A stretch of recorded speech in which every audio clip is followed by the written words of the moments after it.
Morning guys, it's May the 20th. I'm Henry Green from London Trading Group. I'm just going to run through what we're looking for in the markets for today. So starting with euro dollar, I think we probably have a continuation on down now. I think 111.60 needs to be at least attempted at. So yesterday's close was pretty indecision bar, but off the back of 2 days ago, I think that this probably then continues. So I'm just looking for pullbacks to be short of this one. Euro's pretty whippy anyway, but I think 111.60 is a pretty good zone for euro dollar to be a buy at.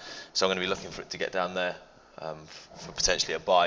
If you get back down there, we're looking down to sort of S1, S2 zone, and also yesterday's low. So it makes sense for it to have a good little go at 111.60, and I do favour the short side in euro dollar at the moment. So maybe a pullback into 112.20 and then be looking to get short. 50 MA in 60 comes in about 112.25, and I think that's probably quite a good zone retest of my daily level too. So I do like 112.25. If you manage to get up there, I think that's probably quite a good sell zone in the euro dollar today. Cable looks, I mean, it's not the most bearish close. I was kind of expecting it to be a little bit more of an indecision buy yesterday. But it was certainly an indecision bar, but I think this is probably just going to continue. I do have a feeling it's going to. So I've got this custom moving average to 25 on the hour. We kind of broke through it overnight, so that's just, I don't really count that as a break if it does it, just drizzles through it overnight because there's no true volume. But certainly if it has another go at that and breaks through, then I do like this to the short side. However, and therefore what would be the target? 145.45 would have to be the target for cable, on the short side. However, if we manage to go through the highs, and I do think this continues, and this could be a fast move straight back up to 147, which makes sense. I think 147 is quite an easy target should we start to break through the highs. We have got a fair bit to get through. So if I just put this counter trend line in at the moment, which we have gone through, so I'd expect to pull back, maybe just hold and then go higher. The only thing I don't like is it likes to just false break out, which it has done already this morning, and therefore I'd be wary of it breaking back through 145.90. If we get a close through 145.90, then I think this goes lower today. But at the moment, it's certainly looking like we have got a bit of buying pressure, and as such, I'm going to be looking for a buying cable. I think 147 is pretty standard, and I think that the momentum at the moment in the pound should lead this one higher. Other than that, just be careful, as I said, of that overnight range being broken and just broken straight back into. So if I just put this kind of overnight range in, as you can see, we broke out nicely, but I think this probably just comes back into it now, and then you've got to be wary of it breaking through the bottom side. So it would have caught a lot of people on the wrong side of this potentially this morning, and then it goes through the lows. So just be wary. Obviously it rounds off and then goes through the highs, then great, but if not, you've got to be looking for a break sort of through 145.90 to be looking to be getting short, or certainly to be closing your long position. So that's what I'm going to be looking for in cable.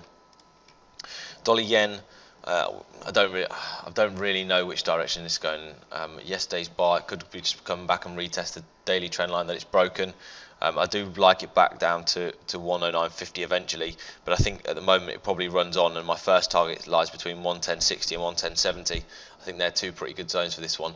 My next daily level is up at 111.30, so you just got to try and map how it's going to get up there. So maybe we get a first push up, and then maybe a small pullback, and then we overextend the D, and we go up towards 111.30. So just be careful of that level. Also 112.06 I've got as my next daily level as well in dollar yen. So I think they're probably the two good zones to be looking for.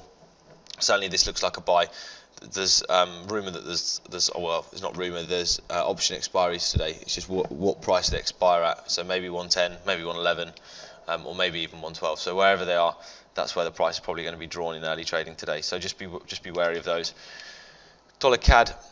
Dollar CAD, I see this is a breakout market now. I do like dollar CAD higher. Yesterday's close was quite good. It just rejected off the 200 on the daily. We have gone through the 127 on the 15 and on the hour. So I'm just looking for a good area to be getting long of this one too. I do like dollar CAD long with 130, well, between 130, 180 and 132 is my target. 131.73 I've got as my custom moving average, and there's quite a high probability that it could get there if you get a proper push in dollar CAD, and I do like it up there. So 132 zone I think in dollar CAD is a really good target. So again, what I'd probably be looking to do is maybe a false breakout of this bottom side of this overnight range to get a really good price to then be long in dollar CAD. Aussie, let's have a look at Aussie. A sec. Right, Aussie, let's get this daily. Aussie, we just rejected off the 127 on the day, and we just kind of closed at a very indecision bar. So this kind of suggests that this could go higher. I do like Aussie higher actually. We've talked about this for a while. The only thing is I'd like it down at 71.60 before I buy it. I think it's a really good buy down there, but at the moment it's not there, and therefore if it goes back through 72.25, I'd be short of that down to 60. I think that's a really good sell zone. So if you manage to get in there, you could take an initial one here with a good stop, but I'm going to wait until it goes through 72.25, and then I'm going to be looking to be short of Aussie back down to 71.60. If it gets down there, I think that's a really, really good buy zone, and you should be looking for Aussie strength to kick in somewhere around 71.60. I think that's a really, really good level. So that's what I'm going to be looking for in the Aussie. Other than that, if we see the push up, then I think you've got to target the first target of 72.85, and then be looking higher. So that's the plan for me in the Australian dollar. Kiwi still for me looks like a short. I think through 67.55 again, I think I'd sell that. It just really doesn't like this 67.20 level. So if I just show you that on the hour, it really, really doesn't like that. So it's had a go at that level a few times. As you can see, it's that green one. Oh. See, that's the green one. It's rejected off there a few times, rejected, but it's got to go through some point. And if this makes a lower high and goes through the lows, so sort of through 67.55, I've got to be short of this. I can't miss this one, because I think that the move is going to be good when it blows 67.20, and you will get that big move down to hopefully complete 66, sort of 66.70 area, or 66.90 is my daily level. So that's what I'm going to be looking for Kiwi. Very, very nice and quiet overnight range. This could be a busy morning, or busy sort of morning into the afternoon. So just be wary of that, and then maybe a cool off into the afternoon. So just there seems to be quite a lot of opportunities today, and just try and play them tactically. Obviously, I've built potentials for both sides of them, so just be wary of that they could go both ways. You just got to be responsive to what the market's showing.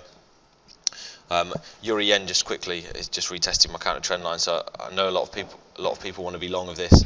I actually quite like the short side today. I think that makes sense. So it's rejected off the counter trend line as well, so maybe an initial here, looking for it to have a crack at the lows, and then if it goes through the lows, then I'll add to that on the short side. Okay guys, that's been a quick whip through of what I'm looking for in the markets today. I hope that you find that useful. Click subscribe to never miss a video again. I'll be back on Monday with another market update. So happy trading, and I'll speak to you on Monday. Thanks very much.